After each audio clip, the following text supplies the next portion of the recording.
Assalamualaikum warahmatullahi wabarakatuh. Nama saya Yunita Eka Pratiwi dari kelas 11 MIPA 1, absen 31.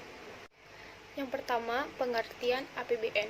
Menurut Undang-Undang Nomor 17 Tahun 2003 tentang Keuangan Negara merumuskan APBN merupakan rencana keuangan tahunan pemerintah yang disetujui oleh DPR. APBN dapat diartikan sebagai suatu daftar sistematis yang memuat tentang segala bentuk dan sumber penerimaan negara serta pengeluaran selama periode tertentu, biasanya tahunan. Yang kedua, fungsi dan tujuan. Fungsi yang pertama sebagai fungsi otoritas.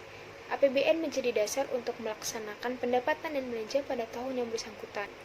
Yang kedua, fungsi perencanaan. APBN menjadi pedoman bagi manajemen dalam merencanakan kegiatan pada tahun yang bersangkutan. Yang ketiga, fungsi pengawasan. APBN menjadi pedoman untuk menilai apakah kegiatan penyelenggaraan pemerintah sesuai dengan ketentuan dan rencana yang telah ditetapkan. Yang keempat, ada fungsi alokasi. APBN harus diserahkan untuk mengurangi pengangguran dan pemborosan sumber daya sehingga menciptakan efisiensi perekonomian dengan sumber daya teralokasi secara optimal. Yang kelima, fungsi distribusi. APBN harus memperhatikan rasa keadilan dan kepatutan. Fungsi distribusi ini berkaitan dengan pendistribusian barang-barang. Yang keenam, ada fungsi stabilisasi. APBN menjadi alat untuk memelihara dan mengupayakan keseimbangan fundamental perekonomian Indonesia. Yang ketiga, sumber-sumber penerimaan negara. Yang pertama ada penerimaan dalam negeri sebagai berikut. Penerimaan perpajakan. Semua penerimaan perpajakan yang terdiri atas pajak dalam negeri dan pajak perdagangan internasional. Pajak dalam negeri adalah semua penerimaan negara yang berasal dari pajak penghasilan, pajak pertambahan nilai barang dan jasa, pajak penjualan, atas barang mewah, PBB, bea, dan lainnya. Sedangkan pajak perdagangan internasional adalah semua penerimaan negara yang berasal dari masuk dan pajak atau pungutan ekspor.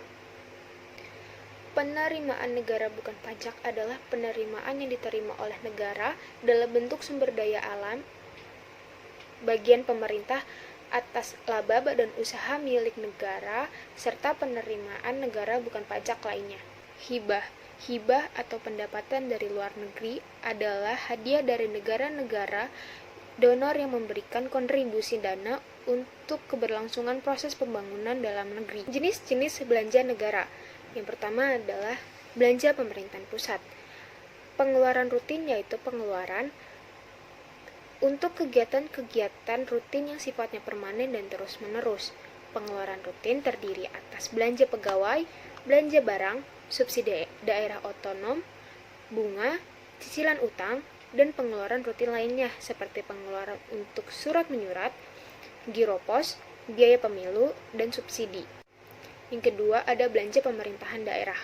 Pengeluarannya atas belanja negara untuk daerah yaitu yang pertama, dana perimbangan pemerintah daerah yaitu dana bagi hasil meliputi bagian daerah dari penerimaan PBB, dana alokasi umum atau DAU digunakan sesuai dengan prioritas pembangunan daerah dalam batas arahan pemerintahan pusat.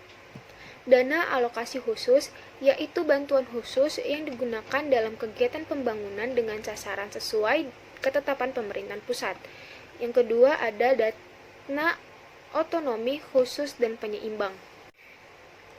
Mekanisme penyusunan APBN. Yang pertama, APBN sebagai wujud dari pengelolaan keuangan negara yang ditetapkan setiap tahun dengan undang-undang serta dilaksanakan secara terbuka dan bertanggung jawab untuk sebesar-besarnya kemakmuran rakyat. Yang kedua, rancangan undang-undang APBN diajukan Presiden untuk dibahas bersama DPR dengan memperhatikan pertimbangan DPD. Yang ketiga, jika DPR tidak menyetujui rancangan APBN yang diusulkan Presiden, maka pemerintah dapat menggunakan APBN tahun lalu. Sekian dan terima kasih. Wassalamualaikum warahmatullahi wabarakatuh.